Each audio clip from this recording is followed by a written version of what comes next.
की मी काही कॉकरोच जनता पार्टीचा समन्वयक वगैरे नाही.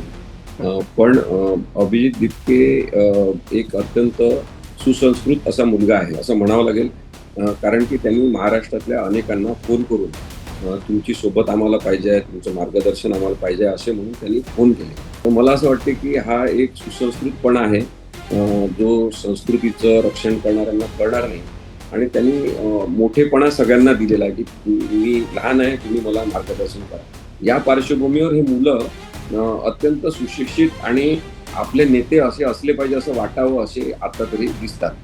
त्यांनी एक वाक्य फार चांगलं म्हटलं, की जे साध्या परीक्षांचं व्यवस्थापन नीट करू शकत नाही, त्यांच्या हातात आपण देशाचं व्यवस्थापन दिलेलं आहे. नमस्कार, मी संकेत आणि आपण पाहत आहात मुंबई आउटलुक. कालपर्यंत सोशल मीडियाच्या आभासी दुनियेमध्ये अ, निर्माण झालेली एक पार्टी, ज्या पार्टीने सोशल मीडियावरतीच सरकारला अक्षरशः घाम फोडला. म्हणजे इतका घाम फोडला, इतकं सरकार घाबरलं, की त्या सोशल मीडियावरती निर्माण झालेल्या पार्टीचे सोशल मीडिया अकाउंट्स जे आहेत, मग त्यांचं Twitter अकाउंट असेल, Instagram अकाउंट असेल, ते सगळं बंद करण्यापर्यंत सरकार घाबरलं. त्या पार्टीचं नाव आहे कॉकरोच जनता पार्टी. गेल्या दीड एक आठवड्यामध्ये या पार्टीची खूप मोठी चर्चा जी आहे, ती महाराष्ट्रामध्ये आणि देशभरामध्ये होते. ह्या पार्टीला आत्तापर्यंत 2-2.5 कोटींपेक्षा जास्त लोकांनी सोशल मीडियाद्वारे फॉलो केलेलं आहे. ते सदस्य म्हणून जोडले गेलेले आहेत. आणि आता ही आभासी जगातली पार्टी जी आहे, ती जमिनीवर उतरते. काल त्यांची दिल्लीमध्ये जे प्रेस क्लब आहे, तिथे एक पत्रकार परिषद झाली आणि त्या पत्रकार परिषदेमध्ये त्यांनी येत्या 6 तारखेला म्हणजे 6 जून रोजी दिल्लीमध्ये एक मोठं आंदोलन करण्याची घोषणा केलेली आहे. ही पार्टी ज्यांनी स्थापन केली अ, अभिजित दिपके ते देखील या आंदोलनामध्ये येणार आहेत आणि मुख्य मुद्दा हा आहे, की नीट परीक्षा जी आहे, त्याचे वारंवार पेपर फुटतोय, पेपर लीक होतोय, त्याच्यामध्ये भ्रष्टाचार होतोय मोठ्या प्रमाणामध्ये. तर आणि त्यासोबतच केवळ नीटचाच मुद्दा नाहीये, सीबीएसईचे रिझल्ट आला, त्याच्यामध्ये कशा पद्धतीचा गोंधळ पाहायला मिळाला. त्यानंतर एसएससी, जीडीची जी एक्झाम होती, त्यामध्ये सर्व्हर डाऊन आणि ह्या सगळ्या ज्या टेक्निकल गोष्टी आहेत.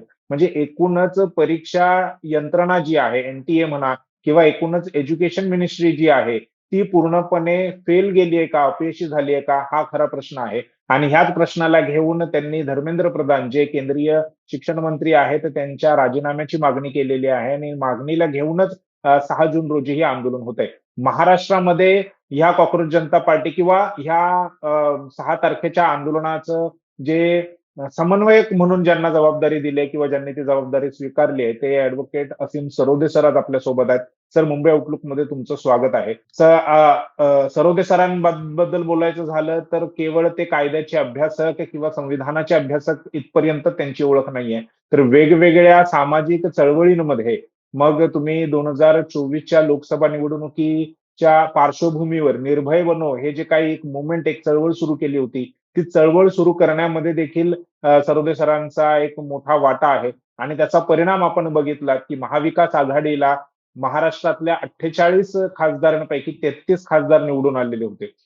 यासोबतच प्रशांत कोरटकर यांनी छत्रपती शिवाजी महाराजांचा ज्या पद्धतीने अपमान केला, इतिहासाचे अभ्यासक इंद्रजित सावंत ह्यांना धमक्या दिल्या, शिवीगाळ केले. ते एक प्रकरण आपण बघितलेलं होतं. इंद्रजित सावंत यांची बाजू कोर्टामध्ये ज्यांनी अगदी निर्भयपणे मांडली, ते ॲडव्होकेट असीम सरोदे आहेत. सरोदे सरांची अनेक प्रकरणं आहेत. अनेक प्रकारे त्यांची ओळख करून देता येईल. परंतु मुख्य ओळख त्यांची सामाजिक स्तरावरती न्याय प्रस्थापित होईल, ह्यासाठी ते आंदोलन करत असतात. सर, मुंबई आउटलुकमध्ये तुमचं पुन्हा एकदा स्वागत आहे. आणि अ, काल परवा जसं मी म्हटलं, की आभासी जगामध्ये, आभासी दुनियेमध्ये ही पार्टी निर्माण झाली, कॉकरोच जनता पार्टी. आता ती प्रत्यक्षामध्ये जमिनीवरती उतरते. काल तुम्हाला अभिजित दिपके यांचा फोन देखील आला होता. काय चर्चा झाली आणि महाराष्ट्रातून काय तयारी आहे?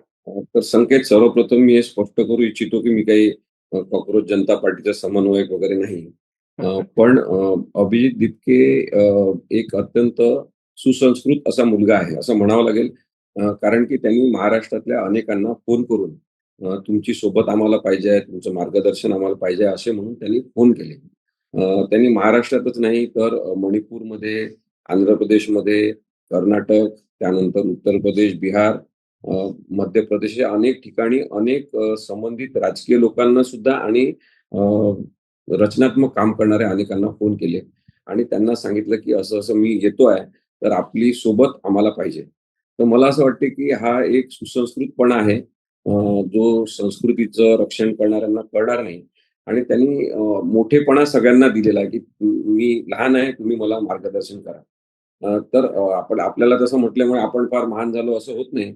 परंतु हा त्याचा मोठेपणा आहे, की काही गरज बरोबर, नसताना त्यांनी सगळ्यांना फोन केले आणि एक नम्रता त्यांनी प्रदर्शित केली. तर त्यामुळे आम्ही त्याला पाठिंबा दिलाच आहे. आमचा त्याला बरोबर, पाठिंबा आहे आणि जेव्हा-केव्हा महाराष्ट्रात आमची त्याच्यासोबतची मीटिंग होणार आहे, चर्चा होईल, तेव्हा आणखी पुढची दिशा आम्ही ठरवू. परंतु आत्ताचा जो काही कॉकरोच जनता पार्टीचा कार्यक्रम दिल्लीत होणार आहे, तो त्यांनीच ठरवलेला आहे.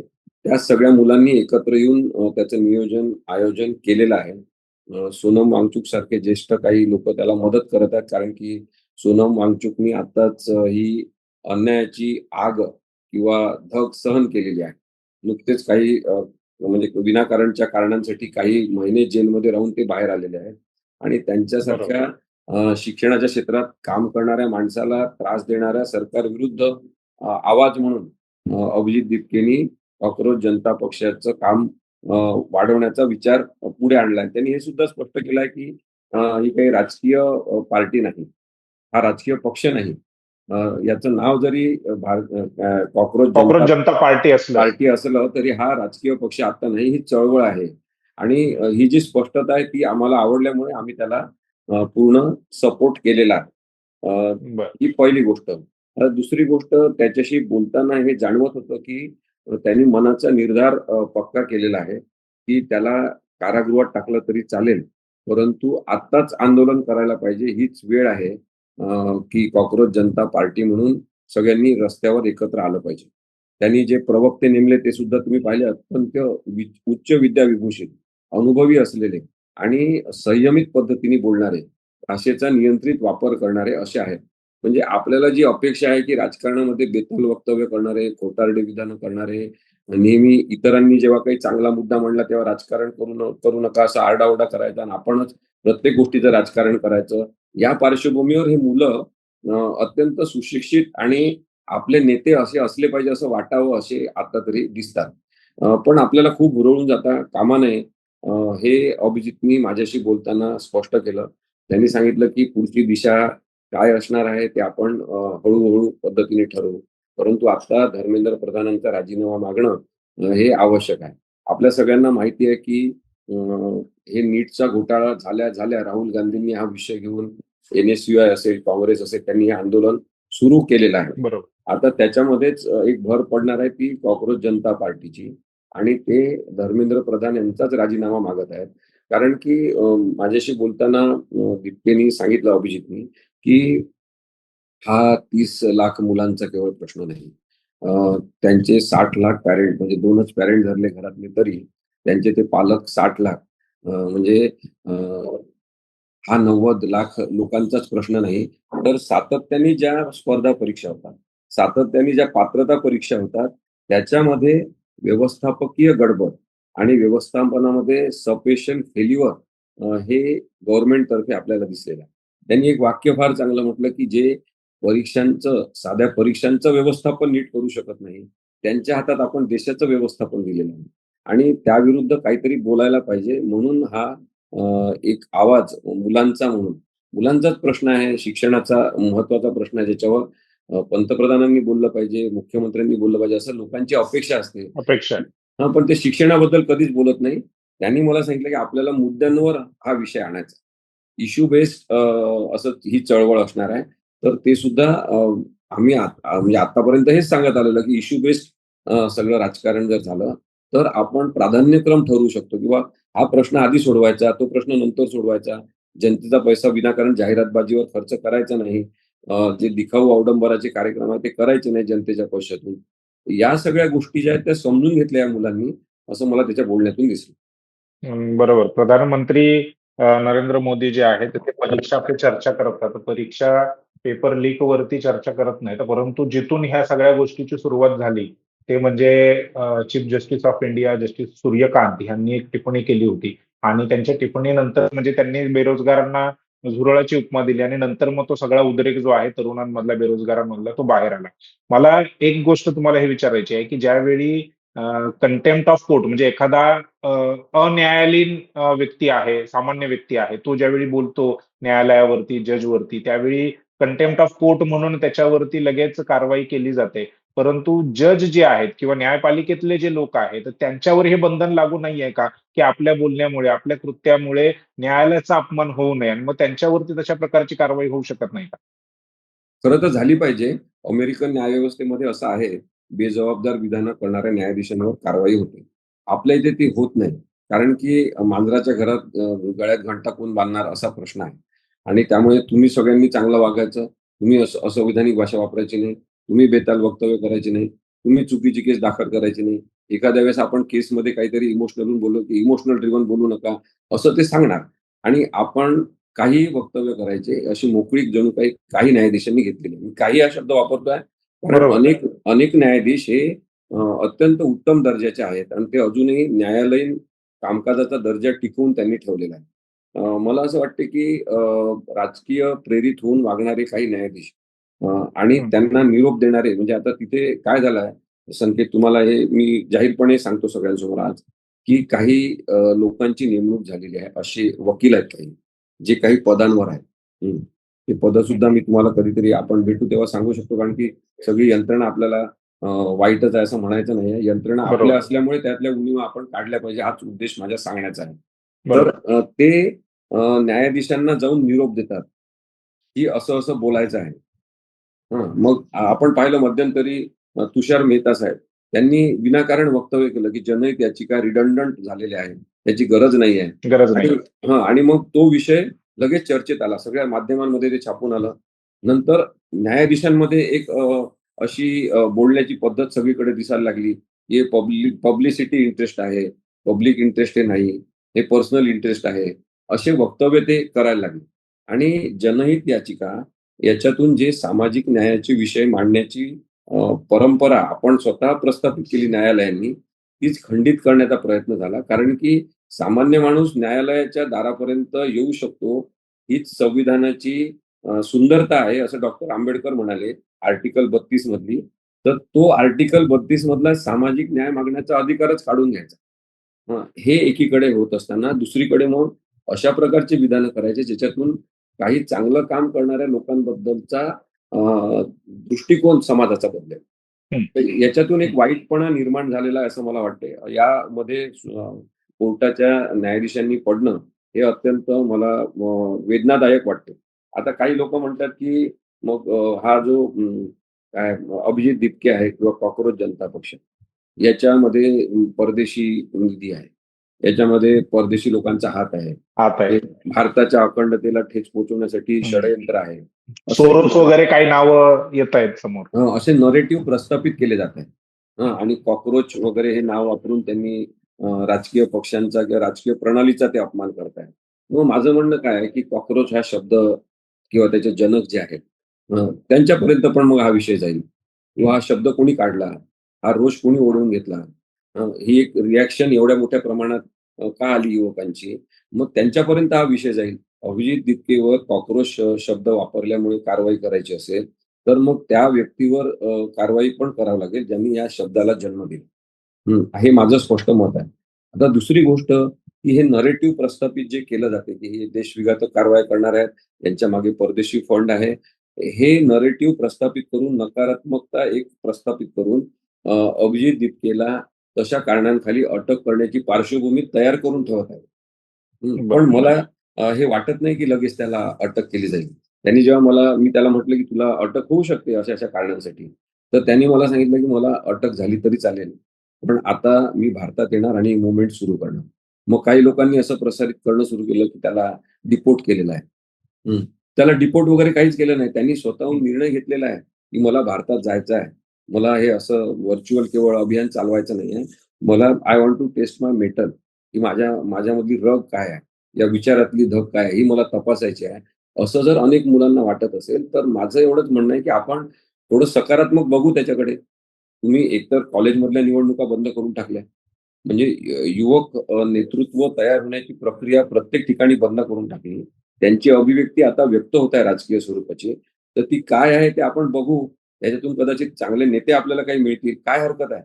त्याच्यामध्ये चुकीचं काही नाही आहे. त्यांच्या मागण्या रास्त असतील तोपर्यंत, हे आंदोलन लोकशाही मार्गाने चालेल तोपर्यंत, शांततामय अहिंसक मार्गांचाच ते वापर करतायत तोपर्यंत, आपण त्या आंदोलनाला चुकीचं का म्हणायचं? असं माझं मत आहे. हं, बरं. नाही, परंतु आता त्यांच्या समोरचे चॅलेंजेस काय आहेत? काय वाटतं, की आता ते आभासी दुनियेमध्ये ठीक आहे, लाइक मिळवणं, कमेंट मिळवणं किंवा फॉलो मिळवणं. ह्या तुलनेने कमी मेहनतीच्या किंवा कमी चॅलेंजिंग गोष्टी आहेत, ज्या सहज मिळतात. आता हं. ते रस्त्यावर उतरतायत, आता ते जमिनीवरती येतायत. काय चॅलेंजेस वाटतायत तुम्हाला?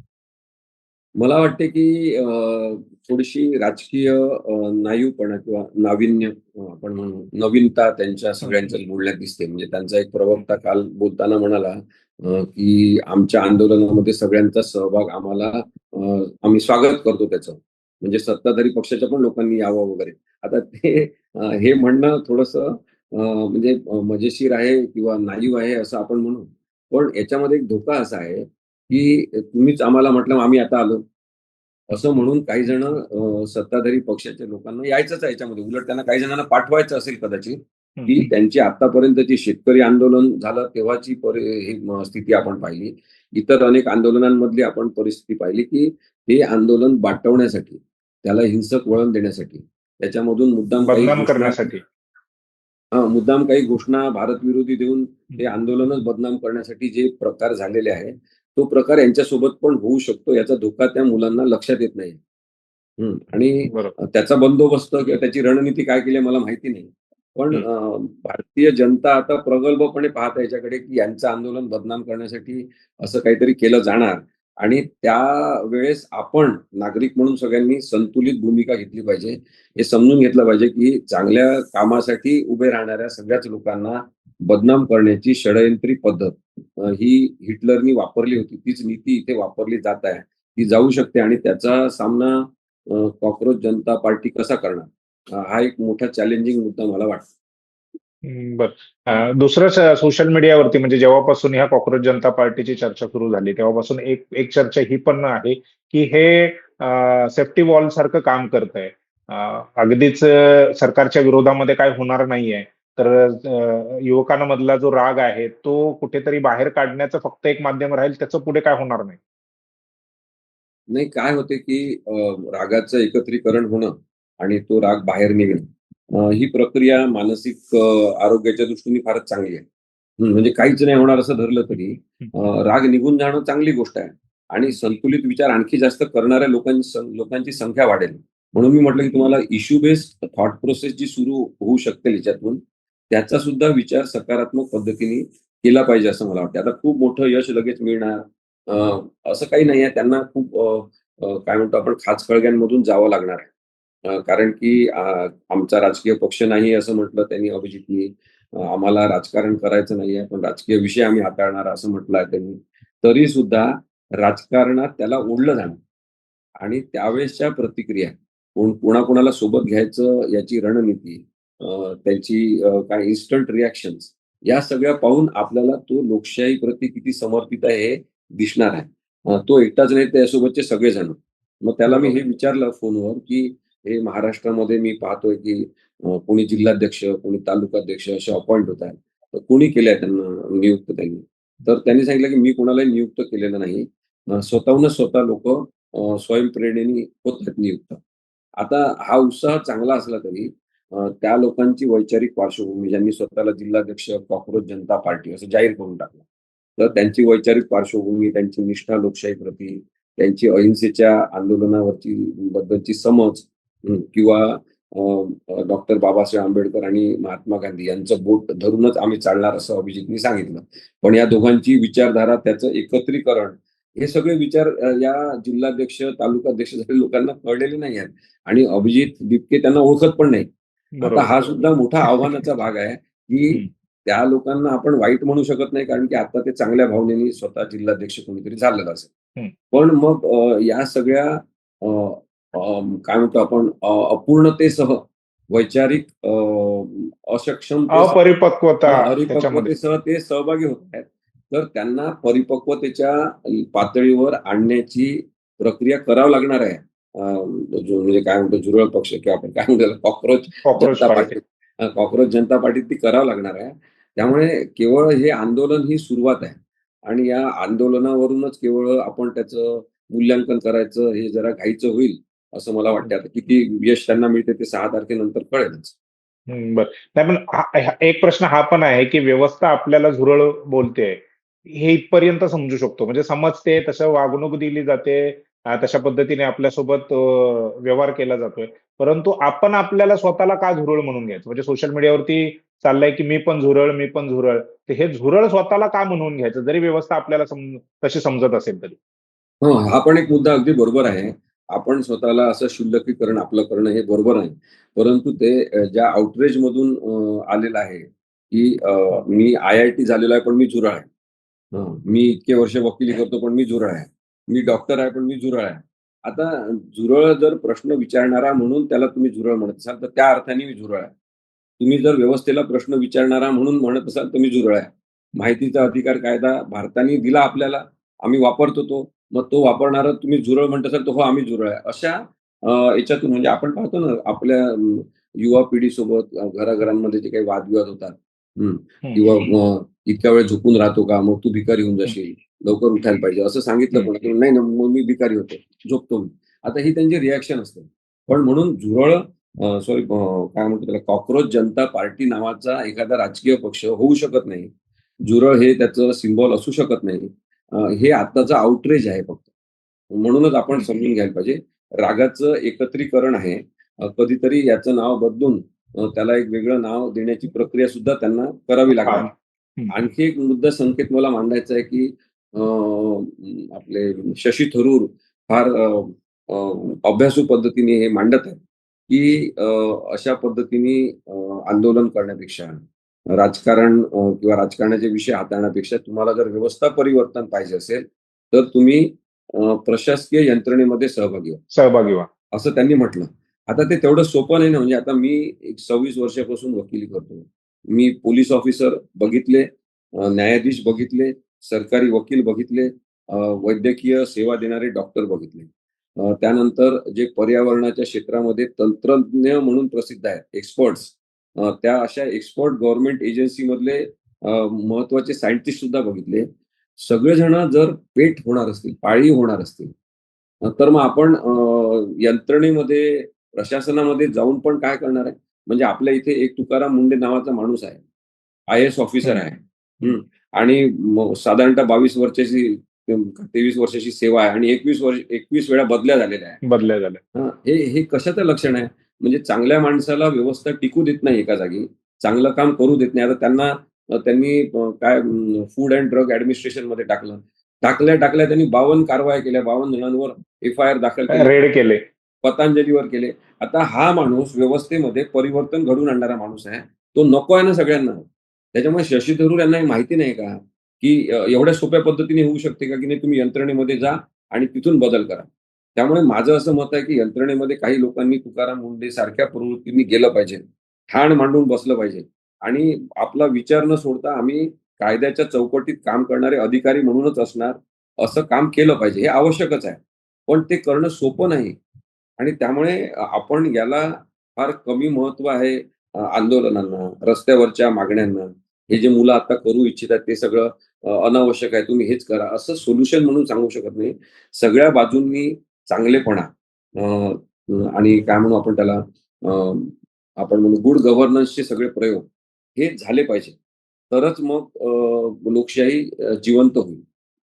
बरोबर. परंतु याचा फायदा कोणाला होईल? म्हणजे समजा ही मूव्हमेंट आता त्यांनी पार्टी स्थापन नाही करणार किंवा ही पार्टीने असं म्हटलेलं आहे. पण ही मूव्हमेंट आहे, ही चळवळ आहे, ही लोक चळवळ आहे. तर ह्या लोक चळवळीचा फायदा कोणाला होईल? म्हणजे अर्थात बीजेपीला होणार नाही. काँग्रेसला होईल का? किंवा महाविकास आघाडी महाराष्ट्रामध्ये किंवा इंडिया ब्लॉक जे देशभरामध्ये त्यांना होईल का? कारण प्रश्न हा असा आहे, की अ, जो राग लोकांच्या किंवा तरुणांच्या मनामध्ये सत्ताधाऱ्यांच्या संदर्भामधला आहे, तो राग त्यांनी विरोधकांकडे जाऊन व्यक्त केला नाही. तर तो विरोध तर तिसरा पर्याय निर्माण झाला. म्हणजे ना ना बीजेपी ना काँग्रेस त्यांनी तिसरीच पार्टी उभी केली. म्हणजे त्यांचा विश्वास जो आहे तो सत्ताधाऱ्यांवरती नाहीच आहे, परंतु विरोधकांवरती पण राहिलेला नाही. मग ह्याचा फायदा कोणाला होईल? पहा आता 2-3 गोष्टी आहेत. आपण थोडा इतिहास तुम्ही म्हणताय म्हणून तो बघितला पाहिजे, हं, की अशाच प्रकारचा आउटब्रेक हा आपण पाहिला तो इंदिरा गांधींच्या काळामध्ये. जेव्हा बरं. विद्यार्थी आंदोलन गरिबीच्या विरुद्ध, बेरोजगारीच्या विरुद्ध उभं राहिलं आणि जयप्रकाश नारायण यांनी युवकांच्या माध्यमातून संपूर्ण क्रांतीचा नारा दिला. नाराज आहे. आणि आणि त्याचा फायदा हा विरोधी पक्षांना झाला, जेव्हा ते विरोधी पक्ष म्हणून एकवटले सुद्धा नव्हते हं, आणि इंदिरा गांधींचा पराभव झाला. एवढ्या मोठ्या ताकदवान राजकीय परिस्थितीमध्ये इंदिरा गांधींचा पराभव झाला आणि नंतर काही लोकं एकत्र आले जनता पक्ष म्हणून आणि त्यांनी सरकार स्थापन केलं. हा तेव्हाचा काळ होता. त्यानंतर आपण पाहिलं की अ, ते अण्णा हजारेंचं आंदोलन झालं. अण्णा 2011.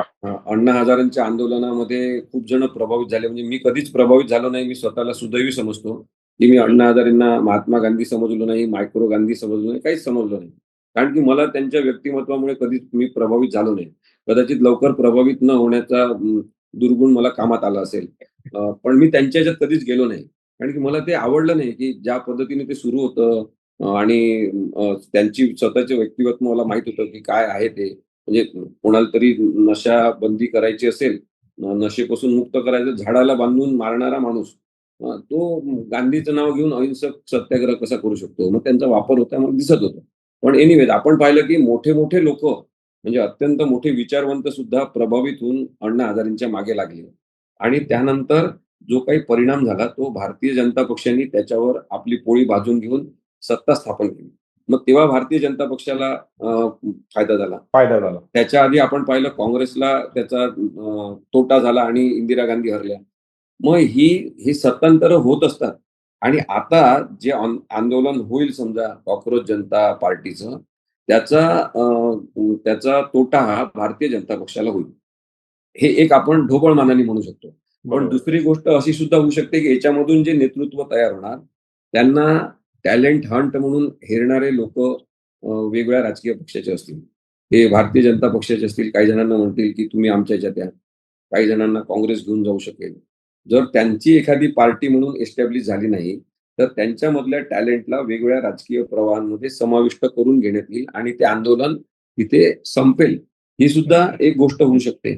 हं, त्यामुळे भारतीय जनता पक्ष बलाढ्य आहे, धनाढ्य आहे. त्यांच्याकडे चौकशी यंत्रणांचा गैरवापर करण्याचं कौशल्य आहे. अशा पक्षाशी भांडण करायचं असेल राजकीय स्वरूपाचं, वैचारिक स्वरूपाचं तर हेच मुलं पाहिजे, जे स्वतःला कॉकरोच म्हणणारे आहेत. हेच मुलं पाहिजे, ज्यांचं कोणतंही रेकॉर्ड नाही, भ्रष्टाचाराचं फाईल नाही.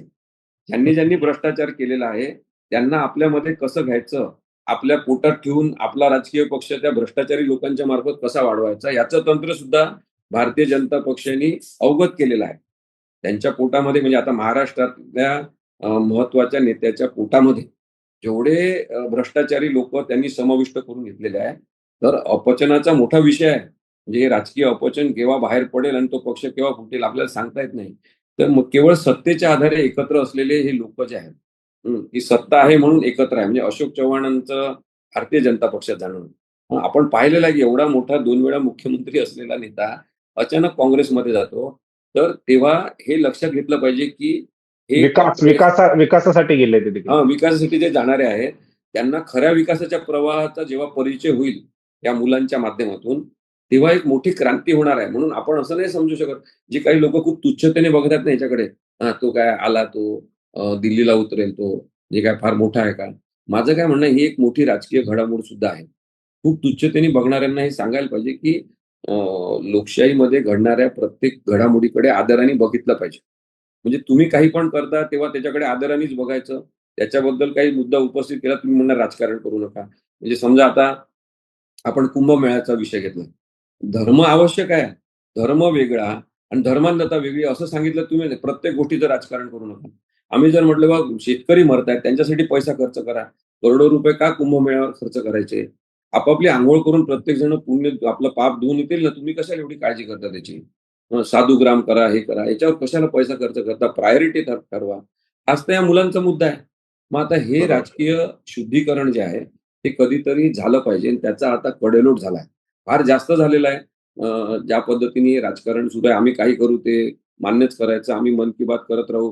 तुम्ही काही पण बोलत राहा. तुम्ही ऐका किंवा नका ऐकू. आम्ही आपलं सांगत राहणार. हे एकतर्फी आणि एककल्ली नाही आहे. म्हणजे लोकशाहीवर वन साइडेड प्रेम करू शकत नाही आपण. मग आपल्याला त्यात सहभागी व्हावं लागेल आता. आणि तोच विचार या मुलांनी केलेला आहे. एकतर्फी प्रेम करायचं नाही. आता आम्ही त्या घरात घुसून प्रेम करणार. आमचंच घर आहे. तुम्ही आमच्या घराचा ताबा घेतलेला राजकीय स्वरूपाचा तो आता आम्हाला पाहिजे. असं जर हे मुलं म्हणत असतील, तर त्याचा आदर आपण केला पाहिजे. भावना म्हणून, अभिव्यक्ती म्हणून. बरोबर.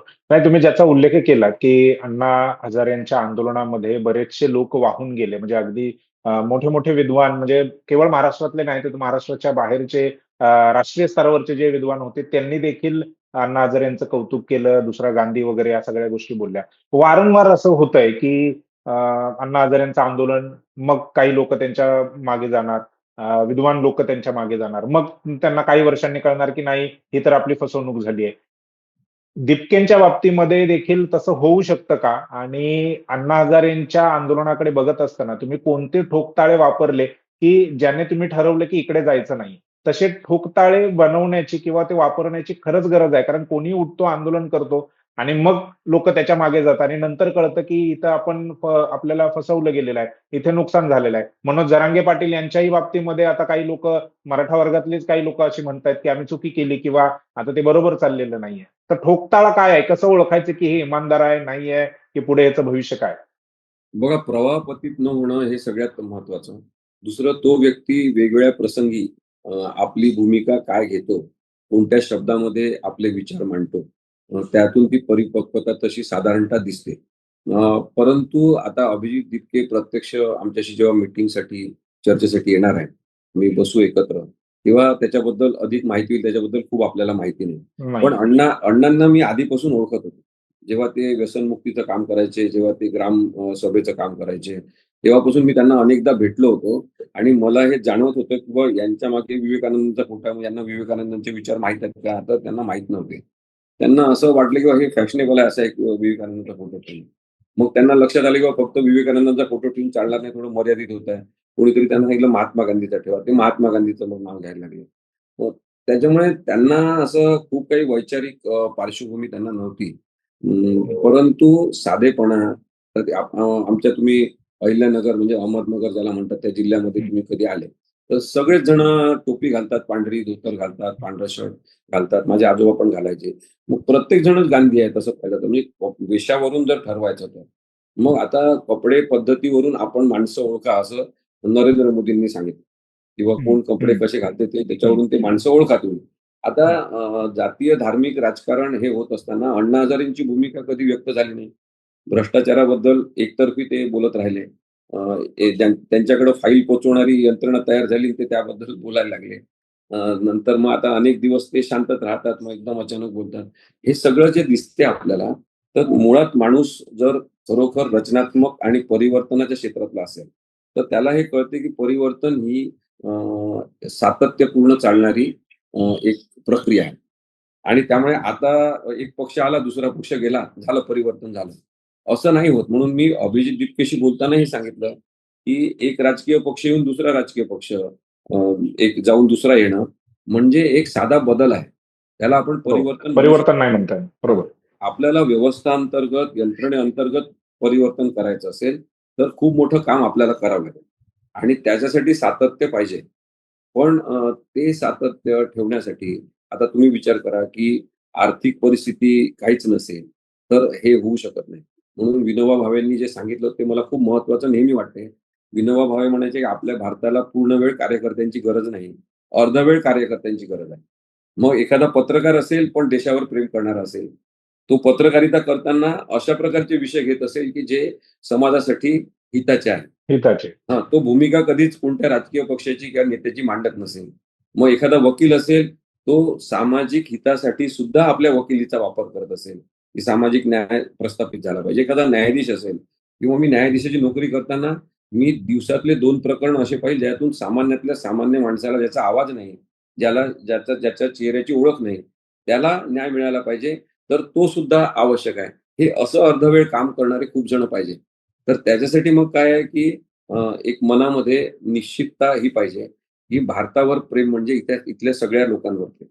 राष्ट्रप्रेम म्हणजे केवळ झेंड्यावर प्रेम नाही, तिरंग्यावर प्रेम नाही, तर इथल्या प्रत्येक माणसाच्या जीवनावर प्रेम करणं, त्याच्या जीवनालाच महत्त्व देणं आणि मग त्याच्यानुसार प्राधान्यक्रम ठरवणं. तेव्हा मग कुपोषित मुलांचे प्रश्न दिसतील, कुमारी मातांचे प्रश्न दिसतील, शेतकरी आत्महत्या दिसतील आणि लक्षात येईल की अरे उद्घाटनांच्या कार्यक्रमावर पैसे खर्च करून चालणार नाही. नुसतं एखादे हिरवे झेंडे दाखवण्यासाठी करोडो रुपयाचा खर्च चालणार नाही. या लोकांना त्या पैशाची गरज आहे आणि त्यांचा पैसा आहे तो. आता हे मुलं हेच तर म्हणतायत, की टॅक्स पेयर्सचा मनी आहे तसं ते का म्हणतात? कारण की आमचा पैसा लोकनिधी म्हणून तुम्ही खर्च करायचा आणि मग आम्ही कोर्टात प्रश्न विचारला माझ्यासारख्या वकिलांनी तर ते न्यायाधीश सांगणार साळसूद पद्धतीने, की "धिस इज पॉलिसी डिसिजन." आम्ही धोरणात्मक निर्णयामध्ये हस्तक्षेप लुडबुड नाही करू काढणार, शकत. हस्तक्षेप करणार नाही असं सांगणार. म्हणजे सगळे मार्गच बंद करणार का तुम्ही? हा हा जो विषय आहे ना, की लोकशाहीची जी कुचंबण आहे, लोकशाहीच्या यंत्रणांचे दारच बंद करून टाकण्याची प्रक्रिया ही तोडावी लागेल. याला कुठेतरी आपल्याला छेद द्यावा लागेल आणि त्यासाठी हे मुलं जे एकत्र येत आहेत, ते मला महत्त्वाचं वाटते. सोनम वांगचुक सारखे व्यक्ती त्यांच्यासोबत पुढे जाऊन त्याचं त्या विमानतळाच्या प्रवेशद्वारावर स्वागत करणार आहेत. हे मला महत्त्वाचं त्याच्यामुळे वाटते, की हा बदल आपण सगळेजण खूप डोळस पद्धतीने बघितला पाहिजे. याच्याकडे सकारात्मक पद्धतीने बघितलं पाहिजे, की लोकशाही जिवंत करण्याची प्रक्रिया सुरू होते आहे की काय? हा आशावाद आमच्या मनात त्याच्यामुळे निर्माण होतो. बरं. शेवटचा प्रश्न तुम्ही दिल्लीत जाणार आहात? अ, नाही कसं आहे माहिती आहे का संकेत, की मी त्याला म्हटलं, की आम्ही येण्याचा प्रयत्न करू. परंतु बरं. आता जी परिस्थिती दिसते त्याच्यामध्ये खूप चांगले लोकं सगळे सहभागी होत आहेत आणि आधीच कार्यक्रम बरेचसे ठरले होते. म्हणजे 2 दिवसापूर्वीच त्याचा फोन आला. हं. त्याला नाउमेद करायचं नाही म्हणून मी म्हटलं, की आपण नक्की सगळ्यांनी मिळून एकत्र येऊ आणि आम्ही येऊ. बरं, पण बरं, माझं काही तिथे जाणं शक्य नाही. बरं, त्याची आवश्यकता सुद्धा नाही. आता मी फक्त त्याच्याबद्दलच्या फोनवरचं माहिती दिली तर अनेक जणांच्या पोटामध्ये पोटशूळ उठला, की बाबा आता हे आंदोलन याचं आपल्या ताब्यात घेणार का? तो बिचारा चांगलं करतोय आता हे सगळे त्याच्यावर स्वार होणार का? अशी करण्याची काही गरज नाही. हे हे सगळे प्रयत्न एकत्रित करावे लागतात. मी तिथे प्रत्यक्ष जाणार नाहीये. पण बरं, अभिजित महाराष्ट्रात येणार तेव्हा आमच्या चर्चा त्याच्यासोबत होणार आहेत बरं. आणि सोबत काय काम करता येईल हे आपल्याला बघायचं आहे. मुलं हे सक्षम आहेत. हे यंग आहेत. त्यांना ते आपण जे काही जेन झी म्हणतो, हं. ती नवीन पिढी आहे. त्यांची भाषा वेगळी आहे. त्यांचं एक्सप्रेशन वेगळं आहे. त्यांचं एक्सप्रेस होण्याचं माध्यम वेगळं आहे. माध्यम त्याच्यामध्ये वेगळं. खूप मोठी कलात्मकता आहे. तुम्ही पाहिलं असेल, की हं. झुरळाचे चेहरे लावलेले जे काही व्हिडिओ तयार होत आहेत आणि ते जे बोलत आहेत त्याच्यामध्ये सेन्स आहे. हं. त्यामुळे ते खूपच सक्षम आहेत. त्यांना कोणाच्या मार्गदर्शनाची तशी गरज आहे असं आम्हाला वाटत नाही. त्यांनी म्हटलं तेव्हा आपण मात्र त्यांच्यासोबत उभं राहिलं पाहिजे. आत्ता त्यांच्यासोबत खूप जण उभे असणार आहेत. त्यामुळे आत्ताच आमची जाण्याची गरज नाही असं मला वाटते आणि म्हणून आणि माझं दुसरं म्हणजे भटक्या विमुक्त समाजासोबत एक परिषद आहे तिथे माझा दिवसभराचा कार्यक्रम आधीच ठरलेला आहे. ते खूप महाराष्ट्रातून जमणार आहेत. त्यामुळे मला असं बरं. वाटतं की माझी गरज आत्ता तिथे नाहीये, इथे आहे. तर म्हणून मी जाऊ शकणार नाही. बरं. धन्यवाद सर. तुम्ही खूप विस्तारित पद्धतीने माहिती दिलीत आणि मार्गदर्शन केलंत. तुमची मतं जी आहेत ती अगदी मनमोकळेपणाने तुम्ही व्यक्त केलीत. अ, हीच गरज आहे, की तरुणांच्या पाठी उभं राहणं, जे चांगले काम करतायत, लोकशाही प्रस्थापित करण्यासाठी, न्याय प्रस्थापित करण्यासाठी काम करतायत, त्यांच्या मागे उभं राहण्याची हीच गरज आहे आणि तुम्ही वारंवार अशा पद्धतीने वेगवेगळ्या चळवळींमध्ये पुढे असता. अगदी तुम्ही नेतृत्व जरी करत नसाल, तरी त्यांच्या पाठीमागे खंबीरपणे उभे असता. कुठलीही अडचण त्यांना येणार नाही याची काळजी तुम्ही घेता. अशाच पद्धतीने ही चर्चा आपण करत राहू. झुरळ पार्टी म्हणजे कॉकरोच जनता पार्टी आता रस्त्यावर उतरते, जमिनीवर उतरते. त्याचं भविष्य काय असेल इथपर्यंत आपण चर्चा केलेली आहे. तुम्ही जी माहिती दिली, जी चर्चा केली, जो वेळ दिला त्याबद्दल आभार. धन्यवाद आणि पुन्हा एकदा वेळ द्याल अशी आशा आहे. येस. धन्यवाद. Thank thank you. Thank you. Thank you. Thank you.